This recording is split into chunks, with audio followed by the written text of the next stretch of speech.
Seigneur, nous te bénissons. Tu m'as fait parcourir plus de 6000 kilomètres pour rencontrer et être en face de ces merveilleuses personnes depuis hier. Nous sommes là parce que tu nous as choisis, tu nous as élus. Et tu attends que nous pratiquions les œuvres que tu as préparées pour nous et qui vont s'accomplir par ta puissance, par ta force et par ta grâce. C'est aussi pour cela, Seigneur, que je veux te disposer tout ce qui va se passer la journée d'aujourd'hui à partir de cet instant jusqu'à la nuit. Au nom puissant de Jésus, pour que tu agisses au Père pour ta seule gloire, pour l'intérêt que tu accordes à ces merveilleuses personnes qui ont répondu à ce rendez-vous et qui vont nous suivre dans le monde entier au travers de cette émission. Merci beaucoup parce que tu as envoyé ta parole et ta parole les guérit.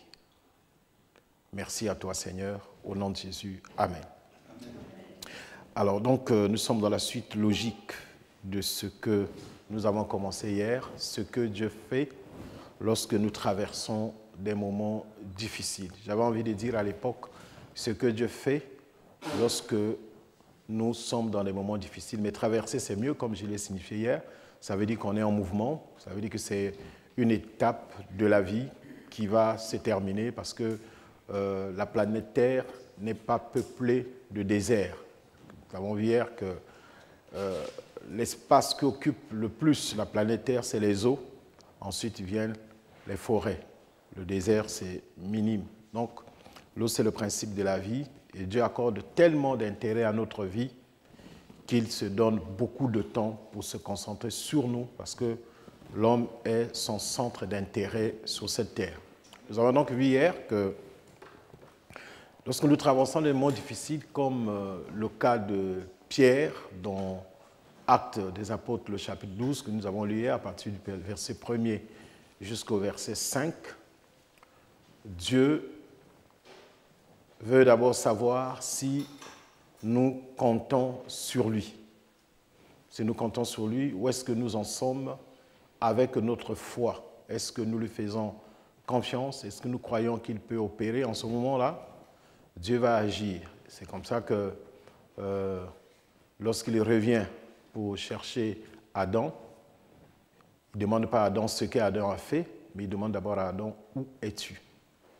Et quand il doit revenir sur ses pas pour la situation de Lazare, il demande d'abord où l'avez-vous mis?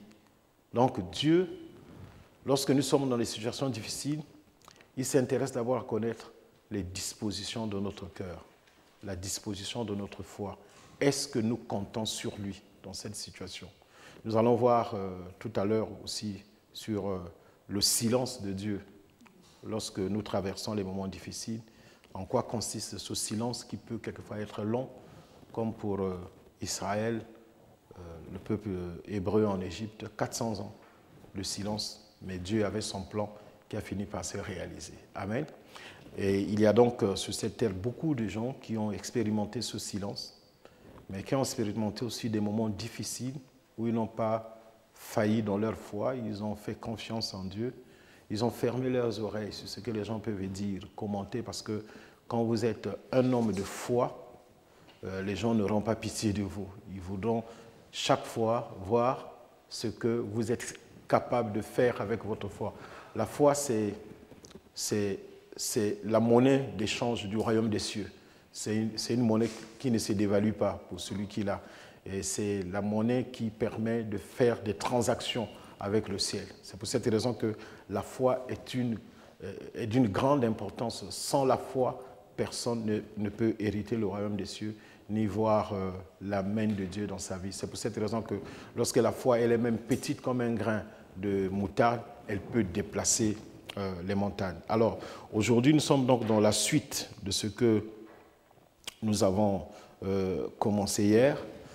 Je disais aussi que quand nous avons commis un forfait, nous avons fait quelque chose de mauvais ou de bon, nous cherchons toujours à savoir ce que pensent nos meilleurs amis, mais pas nos ennemis, parce que les ennemis, nous connaissons déjà leur position. Que nous fassions bien ou mal, on connaît déjà leur position, alors on veut quand même, dans un premier temps, savoir qu'est-ce qu'un tel pense de ce qui m'est arrivé.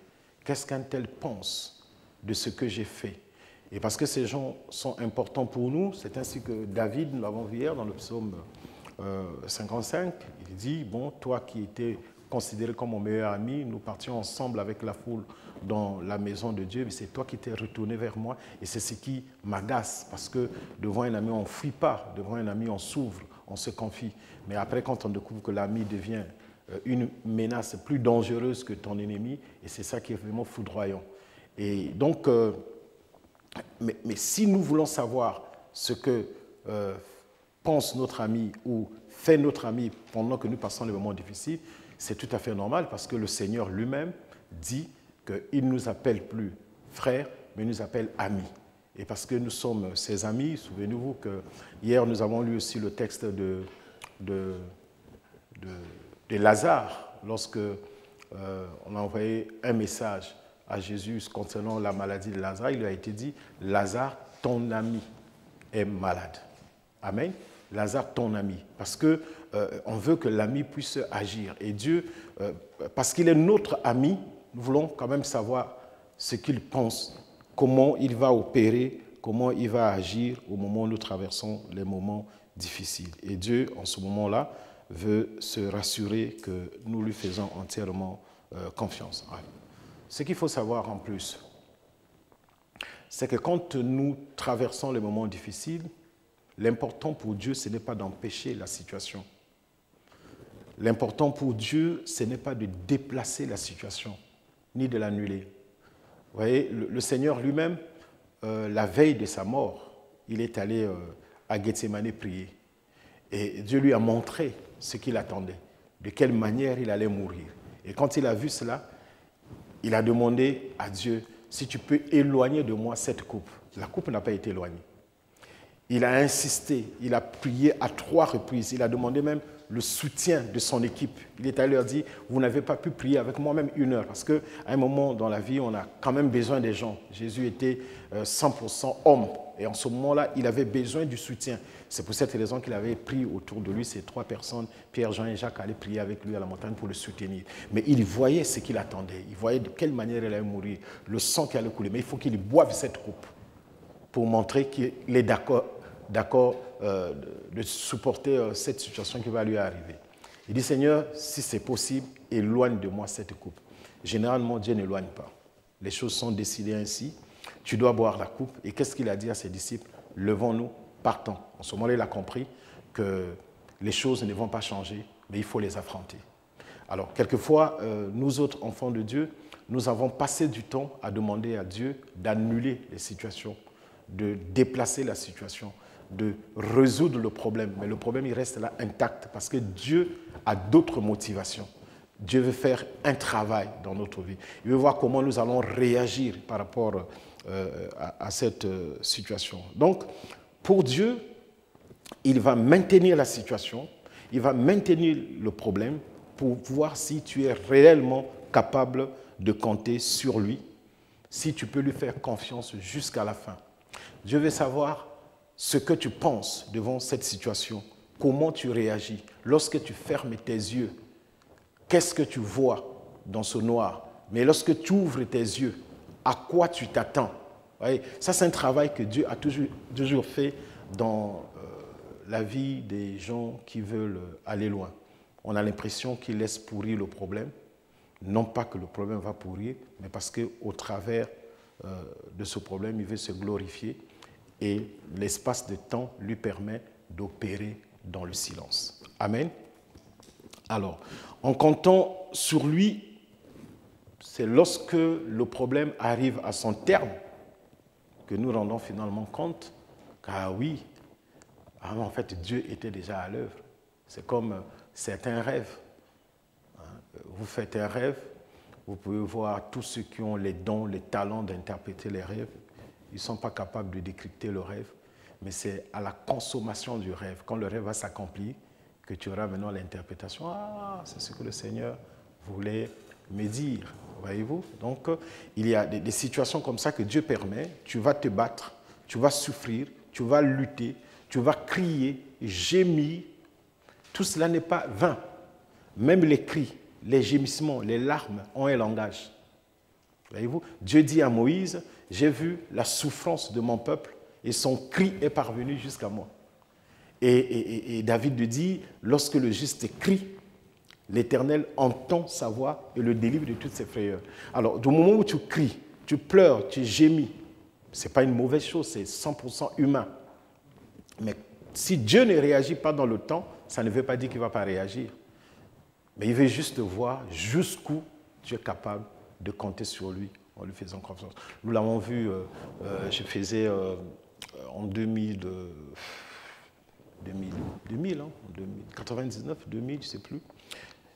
J'avais lancé un programme de guérison et de délivrance ouvert à tout le monde à l'église. Et puis là, bon, j'ai vu une dame portée par plusieurs personnes parce qu'elle n'arrivait pas à marcher. Je ne sais pas qu'est-ce qu'elle avait eu. Elle est arrivée à l'église et puis j'ai commencé le service. Il y avait une telle onction. Et puis à la fin, j'ai demandé, au moment de la prière, j'ai demandé à la dame de se lever. Non, je ne l'ai pas demandé de se lever, mais pendant que j'étais en train de prier pour les gens, je l'ai vu courir et voulait que je lui donne le micro. Et puis elle m'a dit, je suis la dame qui était venue là, on m'avait porté, je n'arrivais pas à marcher, mais quand vous avez prêché, que vous avez commencé à prier, Dieu m'a guéri, maintenant je suis sur mes pieds. Ses sœurs qui étaient venues avec elle étaient vraiment dans la joie débordante. Elle a pris le micro, elle a témoigné. Vous savez, Dieu... et puis bon, terminé, je suis allé, mon bureau était à l'étage, du haut de mon bureau. Qu'est-ce que je vois? La dame qui avait marché n'arrivait plus à marcher. Donc quand elle est partie pour s'asseoir, après le témoignage, je l'ai fait courir, elle a couru, tout ça, content. Et puis la réunion terminée, je monte dans mon bureau, du haut de mon bureau, je vois que quand elle est allée s'asseoir, ses jambes sont revenues comme avant. Elle ne pouvait plus se lever. Bon, vous savez, moi je ne suis pas Dieu, moi. Je suis homme de Dieu, mais je ne suis pas Dieu homme. Hein? Donc je me pose des questions, je dis, mais attends, mais qu'est-ce qui s'est passé là? Alors, je ne vais pas faire un autre service. Vous savez, la façon d'opérer dans l'onction, c'est tellement compliqué. Quand on opère, là, on est préparé, il y a l'onction qui est à l'œuvre, il y a la parole, il y a la prière, il y a la foi, toutes ces choses-là. Et quand le service est terminé, vous le sentez dans votre esprit, dans votre corps, que cet épisode-là est terminé. J'ai fait ce que j'avais à faire, il n'y a plus rien. Alors, et puis finalement, comment? On l'a soulevée. On était la remettre dans la voiture. Et moi, dans mon bureau, j'étais découragé. J'ai dit, mais Seigneur, mais ce n'est pas possible. D'abord, je n'ai pas prié personnellement pour elle, mais j'ai prié pour tout le monde. Et elle a reçu son miracle. C'est elle qui est venue vers moi témoigner. Tout le monde l'a vu. Nous avons la vidéo. Elle a couru partout. Mais elle repart chez elle, telle qu'elle était venue. Bon, j'ai béni le Seigneur. Je ne sais pas comment un autre serviteur aurait réagi, mais ça ne m'a pas fait du bien. J'y ai pensé toute la nuit. Bon. Le lendemain, je suis revenu avec le même courage, je refais mon programme. Et puis, il y avait du monde, hein, c'est des milliers de gens qui étaient rassemblés là à l'église. Et puis, j'ai repris encore le service. Et puis après, je vois une dame venir. Dame venir, non, pasteur, je vais témoigner. Je dis, vous, c'est qui? Oh, je vais témoigner. Pasteur, tu m'as oublié. Non, mais c'est moi qui étais là hier. Alors, il prend le micro, il dit, bon, vous savez, hier, j'étais ici. Je suis venu à l'église porté par des gens, le Seigneur m'a guéri, et puis je suis reparti à la maison porté par des gens. Et cette nuit, pendant que je dormais, j'ai vu quelqu'un rentrer dans ma chambre en blouse blanche. Cette personne est venue avec des instruments de chirurgie. Il a ouvert ma jambe, a opéré, cousu, et puis m'a demandé de m'habiller. Ensuite, il m'a dit de me lever. Tout de suite après l'opération, il m'a dit, lève-toi. J'ai dit, mais comment je peux me lever? Il dit, lève-toi. Je me suis levé, puis il m'a dit, allez, marche. J'ai commencé à marcher. Il m'a dit, cours dans les couloirs. Je me suis mis à courir. Quand je me suis réveillé, j'étais en train de courir dans les couloirs jusqu'à maintenant. Vous voyez? Alors, je me suis dit, mais pourquoi Dieu m'a fait une chose pareille? Vous voyez? Alors, la dame va dire, dans tous les cas, quand cela m'est arrivé à l'église, je me suis dit, mais Seigneur, qu'est-ce que j'ai fait? Parce que j'ai senti tout d'un coup comme si on m'avait versé de l'eau glacée sur tout le corps. J'ai senti une fraîcheur et puis du coup, mes articulations ne fonctionnaient plus. Je ne pouvais plus me lever, mais j'avais toujours confiance en Dieu. J'ai dit à Dieu, ce que tu as fait là, tout à l'heure, on me faisait marcher, tu le feras encore. Donc c'est toujours possible que je retrouve les mouvements dit tout à l'heure. Et puis elle a pensé à Moïse. Et dit, non, mais Moïse avait jeté le bâton sur la terre, c'est devenu un serpent, mais le bâton n'est pas resté définitivement serpent. Donc moi, je ne vais pas rester définitivement avec cet handicap, je vais me relever. Et c'est comme ça que si Moïse a récupéré le serpent entre ses mains qui est redevenu un bâton, Dieu va me rendre mes membres. Et c'est comme ça que la nuit, ce miracle s'est opéré. Et pour moi, comment j'ai pris la chose? Je me suis dit, Dieu a voulu m'enseigner. Parce que ce miracle était tellement puissant que peut-être qu'il allait... Ce n'était pas le premier miracle que j'ai vu dans mon ministère, mais je ne sais pas. Mais Dieu a voulu aussi me confondre, me dire que c'est lui qui fait comme il veut et quand il veut. Et que s'il veut me glorifier, il ne veut pas partager sa gloire avec moi. Il veut que les gens sachent que c'est lui qui guérit. Il peut guérir au travers de moi, mais il guérit au travers de la foi de cette femme. Même en plein sommeil, il peut récupérer le miracle qui a été peut-être perdu. Mais cette femme, au final, a été guérie parce qu'elle avait confiance totalement au Seigneur. Amen. Et c'est comme ça que, dans la suite des temps, j'ai vu dans mon ministère, des gens ont fait le service, terminé, la personne va s'asseoir, elle n'est pas guérie, mais au moment de se lever pour aller à la maison, la guérison s'est opérée. Voyez. Donc c'est juste pour dire, Dieu fait tantôt d'une manière, tantôt d'une autre, tant que nous lui faisons confiance. Amen. Tant que nous comptons sur lui. Alors, il y a autre chose que je vais ajouter aujourd'hui, dans cette session, c'est de comprendre qu'au final, nous rendons compte que Dieu, en effet, ne nous avait pas abandonnés. Actes, le chapitre 12, le verset 6, nous dit que Pierre, pendant qu'il était là dans cette prison, couché entre deux soldats, enchaîné, il dormait. Mais l'Église priait pour lui. Amen. Alors, ce que je veux que nous puissions comprendre, c'est qu'on ne peut pas être enfant de Dieu, brebis sans berger. Vous voyez? On ne peut pas être brebis sans berger. Si vous êtes une brebis, vous devez nécessairement avoir un berger. C'est-à-dire l'importance d'appartenir à une église locale. Parce que quand vous passez des moments difficiles, vous pouvez bénéficier, n'est-ce pas, du soutien dans la prière. Aujourd'hui, il y a des chrétiens totalement désespérés, désemparés, qui se retrouvent seuls dans la rue, qui ne veulent fréquenter aucune église parce que déçus des églises, déçus des pasteurs, mais vous êtes avant une brebis du Seigneur, vous pouvez trouver un endroit pour aller prier afin que pendant les moments difficiles, un groupe de gens vous soutiennent dans la prière. Oui. Je suis serviteur de Dieu, mais pendant même que j'interviens ici, mon église prie pour moi, mais il y a un groupe. Cette église de Jérusalem, elle avait plus de 3000 membres. Au moment où Pierre est mis en prison, ils ont dépassé les 3000, ils sont peut-être 15 000, 20 000 personnes. La Bible dit que l'Église priait pour Pierre lorsqu'il a été arrêté. Mais quand Pierre sort de la prison, on va se rendre compte qu'il ne va pas à l'Église, mais il va vers une famille. Et dans cette famille-là, il y avait un groupe de chrétiens qui étaient réunis pour prier toute la nuit en faveur de Pierre. Pendant que les autres milliers de personnes dormaient, un petit groupe priait pour lui.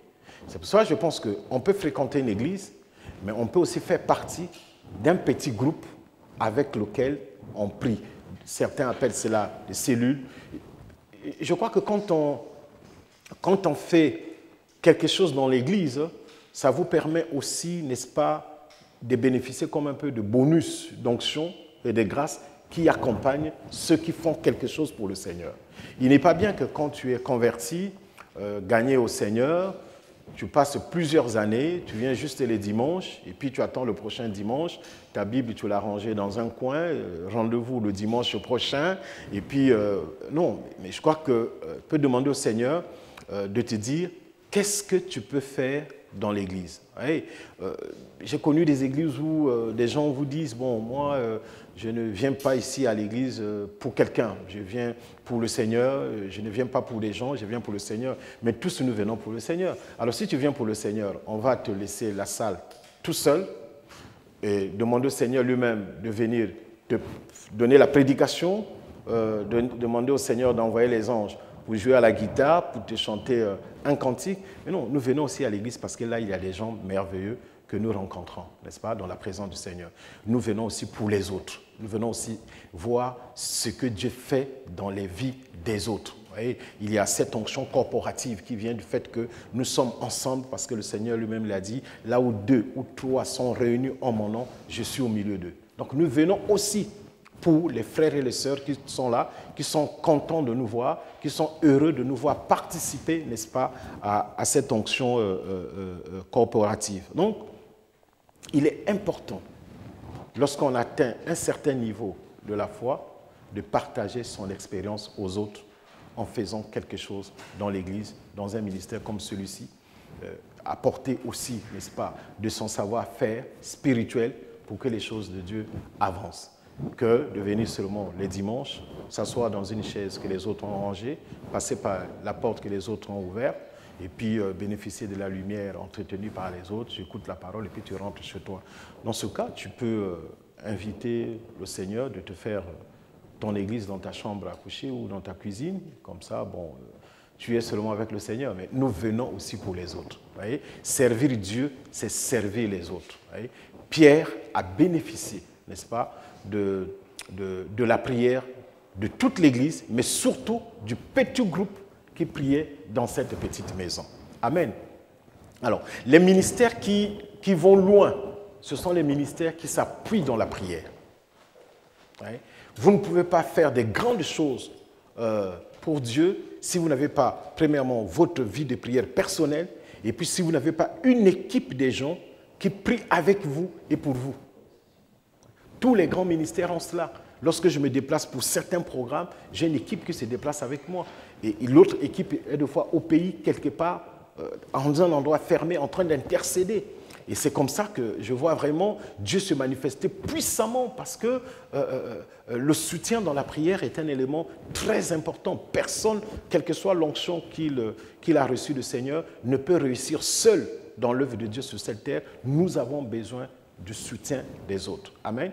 Nous avons besoin de la foi des autres. Donc, évitez de vous retrouver solitaire dans les choses de Dieu, même si vous n'avez pas de responsabilités dans la prière, dans l'Église, mais ayez quand même des gens avec qui, des gens mûrs dans la foi, chez qui vous pouvez partager vos besoins et qui sont aussi capables, n'est-ce pas, de vous soutenir dans la prière. Vous pouvez appeler, envoyer un email, envoyer un message disant en tout cas, je suis dans telle situation, j'ai besoin de soutien dans la prière. Et le Seigneur lui-même, il dit, priez les uns pour les autres. Et ça, c'est très important. Et Pierre, avec son niveau spirituel, avec cette dimension de la foi, a bénéficié donc du soutien des autres. Pierre est dans la prison, il n'a aucune arme à feu, il n'a pas une arme tranchante, mais c'est ce qui sort de la bouche de Pierre qui est son arme principale, la parole de Dieu et sa dimension dans la foi. Dans les chaînes, il représente une menace. Il est seul dans sa prison. Ce n'est pas lui qui a choisi d'être seul dans sa prison, mais ce sont les circonstances de la vie qui l'ont amené à cela. Mais Dieu ne l'a pas abandonné. Alors, qu'est-ce que Dieu fait en ce moment-là, après avoir constaté que nous comptons sur lui? Quand il a remarqué que nous dépendons de lui, que nous avons totalement confiance en lui, Dieu, à son tour, qu'est-ce qu'il fait? Il n'annule pas le problème, il ne déplace pas la situation, mais il fait un travail dans notre cœur. Il nous donne la paix. Nous l'avons lu dans le psaume 55, le verset 19. Nous avons vu que Dieu, dans ces moments difficiles, il ramène la paix dans le cœur de David. Si l'apôtre Pierre n'avait pas la paix, il ne dormirait pas, il n'aurait pas sommeil. Donc, le principal travail de Dieu, après que nous l'avons démontré, notre dépendance, notre total abandon à lui, nous lui avons montré que nous avons confiance et foi en lui, en retour, ce qu'il fait, il fait un travail dans notre cœur. Il ne se préoccupe pas du travail et du problème. Le problème, il est là, il ne va pas le déplacer, il ne va pas l'annuler, mais il opère dans notre cœur pour que nous puissions avoir la paix. C'est pour cette raison que Jésus, au moment d'aller au ciel, il laisse à ses disciples quoi? La paix. Ouais. Parce que cette paix du cœur permet à toutes les armes qui sont en toi d'être opérationnelles. Tu ne peux pas affronter un problème si tu n'as pas la foi et la paix dans ton cœur. Il faut d'abord que tu retrouves la paix, que tu sois confiant en toi avant, évidemment, d'affronter ce problème-là. Et Dieu est l'opérateur de paix. Et le Saint-Esprit est l'esprit de paix. Dieu est Dieu de paix. Jésus est le prince de paix. Et la paix que Dieu donne dans le cœur est plus puissante que le problème. La paix permet, n'est-ce pas, de rendre léger le poids du problème. La paix permet non pas de banaliser le problème, mais la paix permet de croire que chaque problème a sa solution. Et en ce moment-là, vous devenez plus fort, plus puissant que la paix. Donc, quel est le travail de Dieu? C'est faire un travail dans notre cœur. Maintenant, si nous refusons ce travail que Dieu fait dans notre cœur, en ce moment-là, nous devenons vulnérables, nous pouvons être exposés à des maladies, à des situations difficiles, nous pouvons perdre connaissance. Regardez, chers amis, c'était la première fois pour Pierre d'être en prison. Mais il dort. Ouais. Si c'était sa deuxième, sa troisième, sa quatrième fois, c'est un récidiviste, bon, on se dit, bon, lui c'est un habitué, on le connaît, bon, il va dormir. Mais là, c'est la première fois qu'il se retrouve dans la première fois de sa vie. C'est un pêcheur indépendant, il fait sa pêche avec sa famille. Maintenant, il se retrouve en prison. Il dort. Ce n'est pas possible. S'il dort, c'est parce qu'il y a un travail que Dieu a fait dans son cœur. Dieu a dit, bon, cet homme, tout ce qu'il a besoin, c'est la paix, parce qu'il a confiance en moi. Enchaîné, des mains, des pieds, entre deux soldats, à l'entrée de sa cellule, il y a des surveillants. Tout le long du couloir qui conduit à l'extérieur, il y a des portes surveillées par des soldats, mais Pierre a du temps pour dormir. Proverbe, le chapitre 4, le verset 23, la Bible nous dit « Garde ton cœur plus que toute autre chose, car de lui viennent les sources de la vie. » Vous savez, la source, c'est le point de départ. Et au départ de la source, il y a un jaillissement. Donc, il y a nécessairement une source d'énergie dans notre cœur qui nous permet, n'est-ce pas, d'affronter les situations difficiles. Garde ton cœur plus que toute autre chose, car de lui viennent les sources de la vie. Écarte de ta bouche la fausseté, éloigne de tes lèvres les détours. Ça veut dire que ce que le cœur projette, n'est-ce pas, cela se manifeste par la bouche. C'est de l'abondance du cœur que la bouche parle, nous dit la Bible. Nous l'avons déjà dit que le Seigneur lui-même, la veille de sa crucifixion, il n'a pas demandé à Dieu, il a demandé à Dieu d'éloigner la coupe. Dieu a refusé. Il n'a même pas répondu. Et même à la croix, il a dit, mon Dieu, pourquoi m'as-tu abandonné? Ça n'a pas été résolu. Il fallait qu'il meure. Et qu'est-ce qu'il a fait? Dieu lui a tourné le dos. Parce que Dieu ne peut pas regarder quelqu'un qui est dans le péché. Il lui a tourné le dos. Parce qu'il fallait qu'il passât par cela. Il avait déjà prié à Gethsémani. Il a demandé à Dieu d'éloigner la coupe. Dieu n'a pas éloigné la coupe. Qu'est-ce qu'il a dit à ses disciples? Partons. Maintenant, il doit boire la coupe. Il est sous la croix. Son sang doit couler. Il dit, mon Dieu, pourquoi m'as-tu abandonné? Mais je t'ai abandonné parce que déjà hier, je ne t'avais pas répondu. C'est la suite logique de ce que tu as vu hier. Il faut que tu meurs pour le péché et qu'ensuite, moi, je puisse te ressusciter. Alors, qu'est-ce qu'il fait? Il dit, entre tes mains, je remets mon esprit.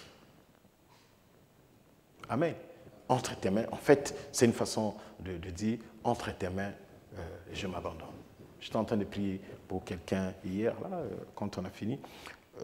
Il dit, vous savez, il arrive des situations où nous ne savons pas qu'est-ce qu'il faut demander à Dieu exactement.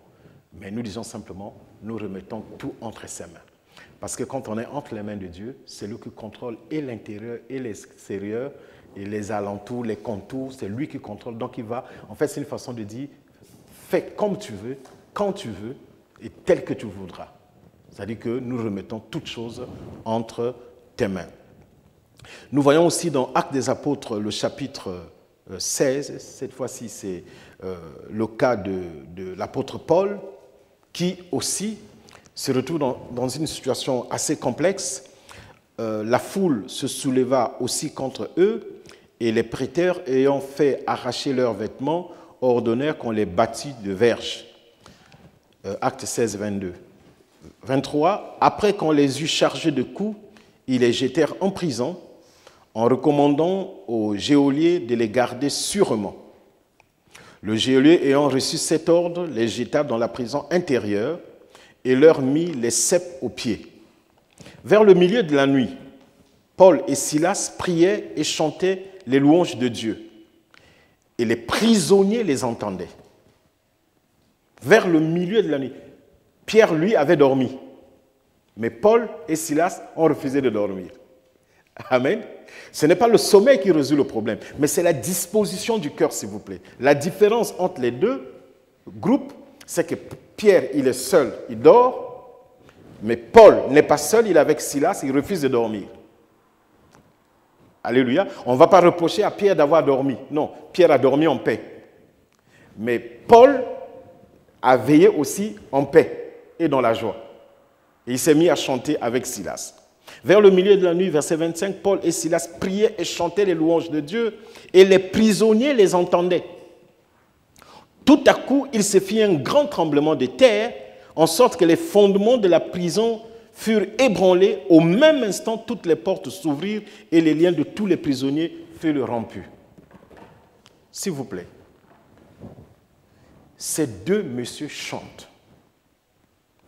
Pierre n'a pas chanté, mais nous allons voir la suite ce qui s'est passé.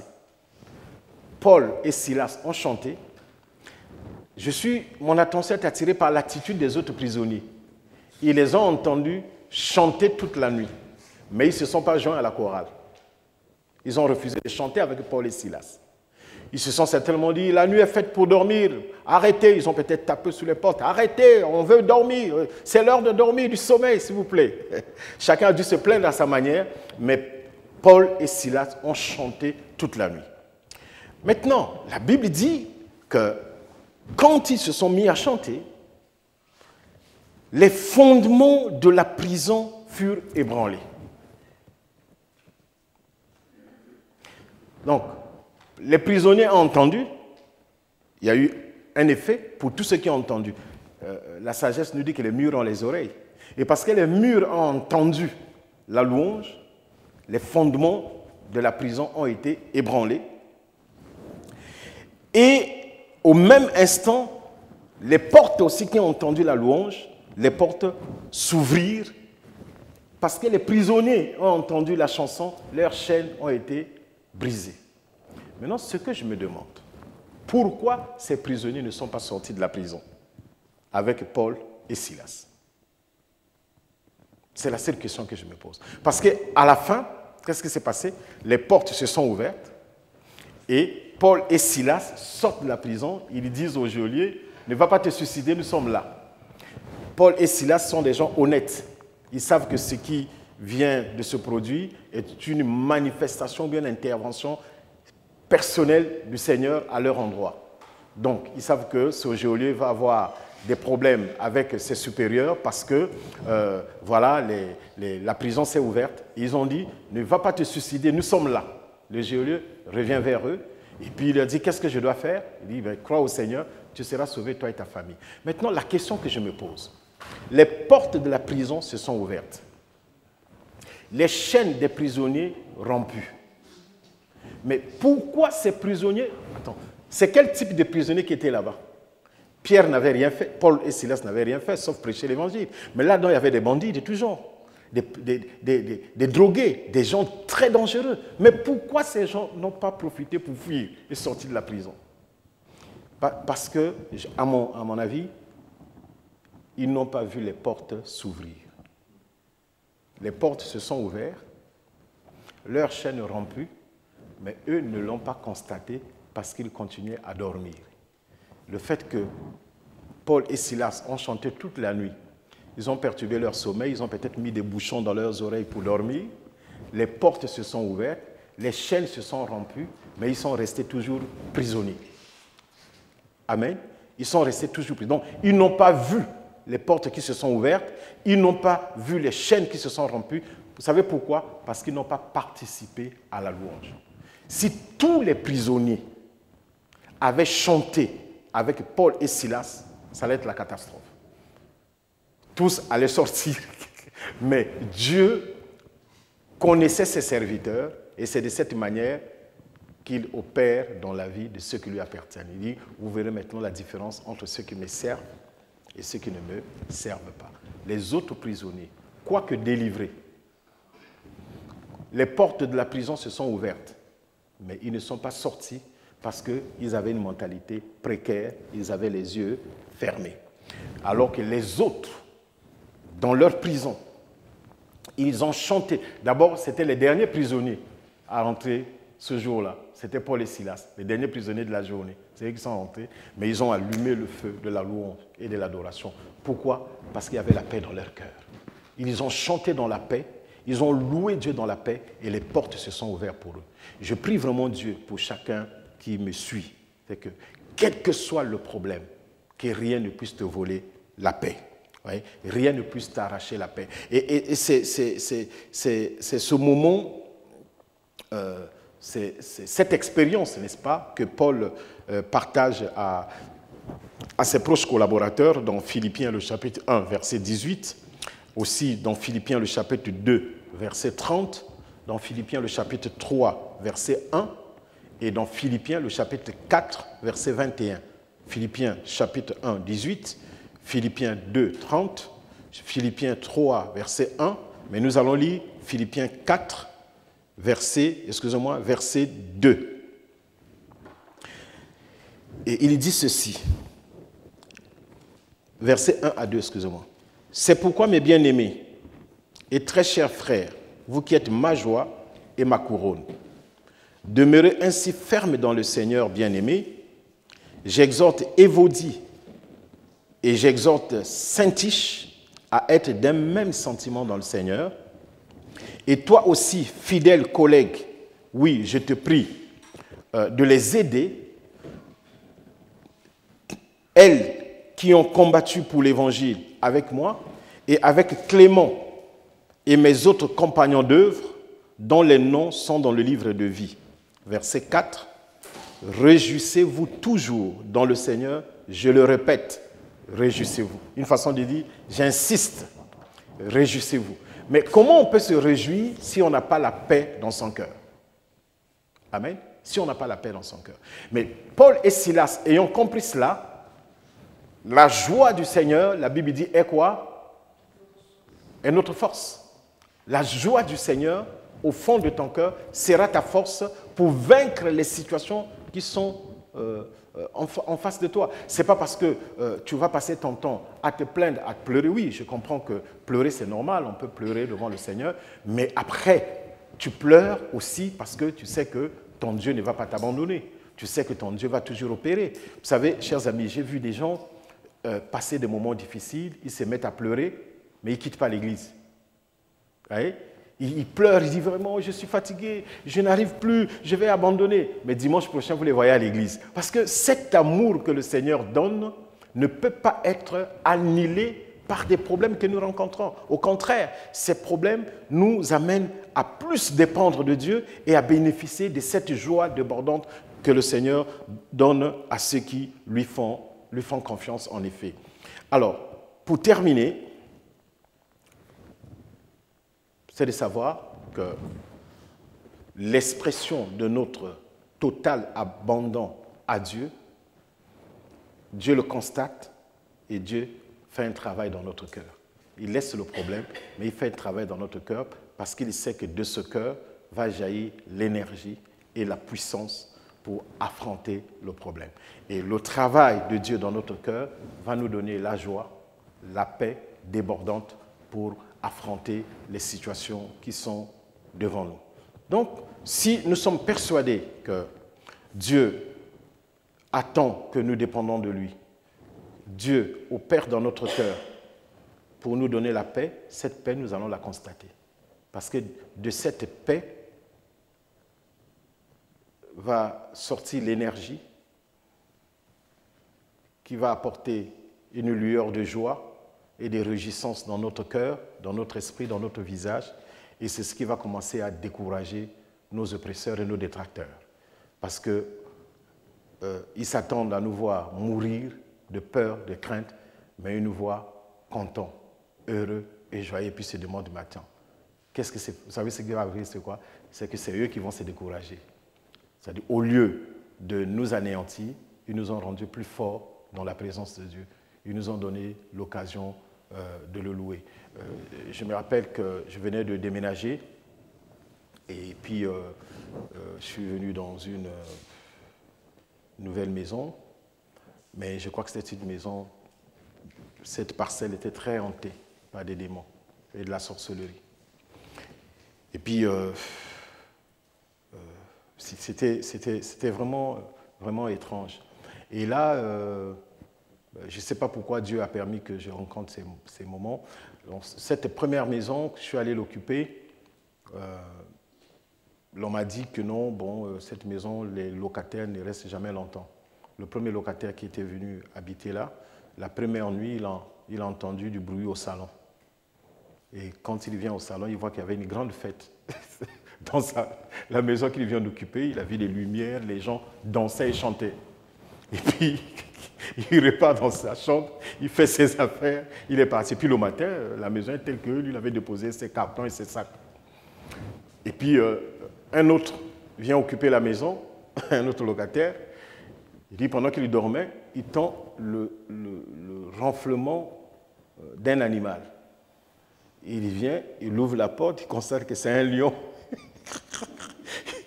Un lion qui ronflait dans le salon. Il referme la porte doucement, il fuit.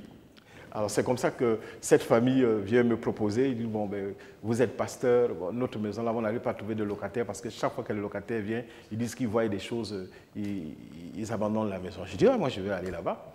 Et puis je viens, donc je vois une grande maison. À cette époque, j'occupais un petit 2 pièces. Puis là, je vois, il y avait 3 chambres, salon, cuisine, tout ça.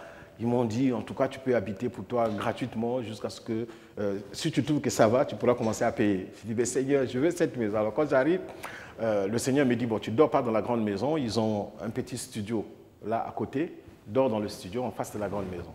Et là, je dors la première nuit. J'étais avec mon épouse. Non, c'était un 2 pièces. C'était un 2 pièces. Donc, elle était dans la chambre. Et pendant que je dors, j'ai fait un rêve qu'en fait, dans le quartier, il y avait un magicien qui opérait dans la parcelle voisine. Et ce magicien garait sa voiture sous le manguier de la parcelle où j'habitais. Il garait sa voiture. Et dans mon sommeil, je vois que j'étais sous ce manguier, en guerre avec quelqu'un. Cette personne, quand il faisait ses mains comme ça, il montait jusqu'au nuage. Il redescendait. Et moi, je devais l'anéantir au nom de Jésus. Mais pour l'anéantir, il faut que le nom de Jésus soit prononcé au moment où il a ses pieds sur terre. Donc quand je disais au nom de Jésus, lui, il était déjà en haut. Et j'attendais au nom de Jésus. Au moins 4 fois, je n'arrivais pas. Et je crois que c'est la 7e fois, dès qu'il a posé ses pieds, j'ai calculé au nom de Jésus, puis il a fui. En fuyant, cette personne que j'ai vue dans le rêve est rentrée dans la parcelle du magicien. Et puis le matin, quand je me réveille, je me rends compte qu'il n'a pas garé sa voiture à cet endroit. Il a garé sa voiture loin et puis il est venu à pied. Puis le Seigneur me dit, bon, tu peux intégrer la maison. Mais quand je m'endors après ce rêve, je sens quelque chose me piquer. Quelque chose m'a piqué. Quand je me réveille, c'est un gros scorpion comme ça qui venait de me mordre. Je dis, bon, Seigneur, comment je vais faire? C'est pas comme chez vous ici, tu appelles, je sais pas, un numéro et puis les pompiers débarquent. Hein. Et là, tu dois te débrouiller aller à l'hôpital et puis encore que... Alors, qu'est-ce que j'ai fait? Je dis, bon, Seigneur, donc peut-être dans les 3 heures qui vont arriver, je vais mourir. J'ai pris donc, j'allais m'asseoir au salon, là, sur le canapé. J'ai dit, bon, Seigneur, s'il faut mourir, je préfère mourir assis, Bible à la main. Et puis, j'ai dormi. Quand je me réveille, il était 7 heures. Et c'est comme ça que j'ai intégré la grande maison. Pourquoi? Parce que j'ai fait confiance au Seigneur. Voyez-vous? Dieu met cette paix, cette joie dans notre cœur pour que nous soyons capables d'affronter les situations qui sont en face de nous. Je vais prier pour vous, afin que le Seigneur vous donne cette paix. Que le Seigneur puisse opérer dans votre cœur pour que vous vous réjouissez totalement en lui, parce que si votre cœur est prêt, il va affronter ces situations difficiles. Vous pouvez rester assis là où vous êtes, simplement faire vos mains comme ça, ouvrir vos mains comme ça, comme moi, et puis vous allez dire cette prière après moi. Dites, Seigneur Jésus, merci pour ces moments. Je suis ton enfant. Je te connais. Tu me connais. Je t'appartiens. Je te fais confiance. À partir du moment où je sais que je t'appartiens. Je te fais entièrement confiance. Dépendant de toi. Et maintenant, je t'ouvre les portes de mon cœur pour que tu opères, que tu fasses le travail qui convient dans la profondeur de mon cœur pour que j'ai la paix et que de cette paix, je me réjouisse en toi pour toujours te servir. Merci Seigneur Jésus. Je vais prier pour vous. Père Tout-Puissant, je te prie pour ces personnes qui sont ici et ceux qui me suivent en ce moment, pour que tu étendes ta main dans leur vie, pour que tu opères dans leur cœur, pour que tu apportes ta paix, pour que tu apportes ton équilibre, pour que tu apportes ta stabilité, cette paix qui dépasse toute intelligence, soit leur partage et que de cette paix jaillisse la joie. Parce que leur cœur est une source de vie. Je les recommande entre tes mains. De la même manière que tu as gardé un grand nombre en paix pendant des moments difficiles, dans des temps difficiles, au milieu des hostilités, Seigneur, tu as fait un travail dans leur cœur, un travail qui leur a permis d'affronter l'impossible. Quel que soit le problème, les situations que les uns les autres traversent en ce moment, Dieu, je te prie d'opérer dans leur cœur de manière surnaturelle. Seigneur, je sais que tu le feras et tu le fais déjà à cause de la mort et de la résurrection de notre Seigneur Jésus-Christ. Bénis-les, fortifie-les, opère dans leur cœur pour qu'ils soient capables de chanter comme Paul et Silas, opère dans leur cœur pour qu'ils soient capables de dormir comme Pierre, même en pleine prison et enchaînés, afin que les portes s'ouvrent, que les chaînes soient rompues et qu'ils accèdent à la liberté de te servir et de te suivre. Qu'il en soit ainsi, Seigneur, je te l'ai demandé au nom de Jésus. Amen.